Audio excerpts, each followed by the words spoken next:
আসসালামু আলাইকুম। আমরা এখন দেখতে পাচ্ছি আমাদের দক্ষিণের সভাপতি বাপ্পি ভাই সাথে সজল ভাই, সাধারণ সম্পাদক দুই ভাইকে একসাথে। আসলে আমরা এটাই আশা করি সবসময়, সভাপতি সাধারণ সম্পাদক তারা একসাথে থাকে। অনেক সময় শোনা যায় যে এরা আলাদা আলাদা গ্রুপ হয়ে যায়, কিন্তু আমরা ছাত্রলীগের মধ্যে দেখতে পাচ্ছি কি সুন্দর দুই ভাই একসাথে।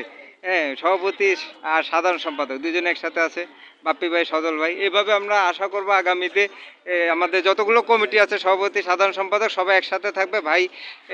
আমরা মিলেমিশে সবাই একসাথে জয় বাংলা জয় বাংলা করবো, এবং বাংলাদেশ ছাত্রলীগ কে হাতকে শক্তিশালী করার জন্য এবং শেখ হাসিনা আপার হাতকে শক্তিশালী করার জন্য সবাই একসাথে যৌথভাবে আমরা কাজ করব এবং দেশকে এগিয়ে নিয়ে যাব। আর ছাত্র রাজনীতি নামে যেই আমাদের অপপ্রচার হচ্ছে, যারা অপপ্রচারকারী, যারা সাম্প্রদায়িক উস্কানি দিয়ে সেই আমরা 68 সালে 62 সালে আমরা আগে দেখতে পেয়েছি যে মানে একটা সাম্প্রদায়িক একটা বিভেদ তৈরি করে, একটা সবার মধ্যে একটা আতঙ্ক তৈরি করে, যেটা বিভেদ তৈরি করতে চাচ্ছিল, সেইটি থেকে আমরা মুক্ত থাকব। আমরা অসাম্প্রদায়িক বাংলাদেশ গড়ব এবং সবাই মিলেমিশে আমরা বাঙালি সংস্কৃতি চর্চা করব এবং দেশকে এগিয়ে নিয়ে যাব।